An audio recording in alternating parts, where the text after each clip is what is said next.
अच्छा, ये आत्म ब्राह्मण की जो कथा सुन रहे हैं ना, ये मत सोचना कि ये कोई कहानी किस्सा सुना रहे हैं ना, ये कथा हम और आप सबकी कथा है। कैसे? अब इस कथा को अपने जीवन पर उतार ले हम। तुंगभद्रा नदी क्या है? क्या है तुंगभद्रा नदी? बोले तुंगभद्रा नदी ये संसार है। क्या है महाराज? ये संसार। और तुंगभद्रा नदी के किनारे जो गांव था उसका नाम क्या था? योगेंद्र जी क्या नाम था? क्या नाम था महाराज? उत्तम नगर। ये उत्तम नगर क्या है? बोले उत्तम नगर कोई और नहीं है बल्कि उत्तम वर्ग को प्रशस्त करने वाला ये जो शरीर है ना, यही उत्तम नगर है। हमने कल आपसे क्या कहा था? बुद्धि सबके पास में है, पर विवेक वाली जो बुद्धि है, विचारशील जो बुद्धि है, वो हर किसी के पास में नहीं है। अभी हम लोग ये सोचें कि यहाँ भैंस को ला करके खड़ा कर दिया जाए, कथा सुने, पर क्या वो कथा सुनेगी? वो तो वही कहावत हो जाएगी, भैंस के आगे बीन बजाना।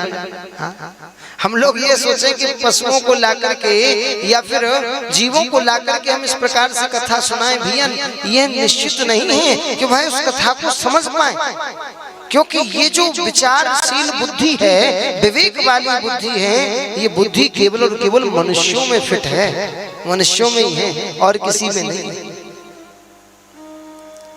और किसी में नहीं है महाराज। तो ये धुंधली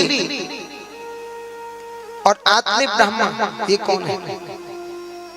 उत्तम नगर तो हमने समझ लिया है कि ये शरीर है, पर ये आत्मदेव और धुंधली ये कौन है? आत्मदेव है हमारी आत्मा, और धुंधली है हमारी बुद्धि। क्या है? बुद्धि। और ये धुंधकारी क्या है? बोले ये है मन, और गौकर्ण ज्ञान है।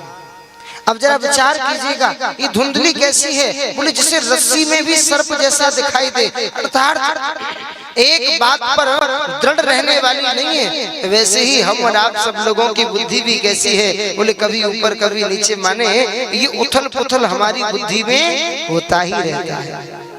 कभी कभी दुख आ जाते हैं, हम भगवान का भजन भी कर रहे हैं फिर भी दुख आ रहे हैं, तो हम लोग सोचते हैं कि भगवान है भी कि नहीं। हाँ, हमारे मन में कभी कभी ये विचार आता है कि भगवान है या नहीं, पर हम आपको ये बताना चाहेंगे, जिन लोगों के मन में ये विचार आता है कि भगवान है कि नहीं, वो लोग कोई और नहीं बल्कि उनकी बुद्धि भैया धुंधली की तरह है। हाँ, जो एक बात पर दृढ़ रहने वाली ना हो, एक बात पर टिकने वाली ना हो।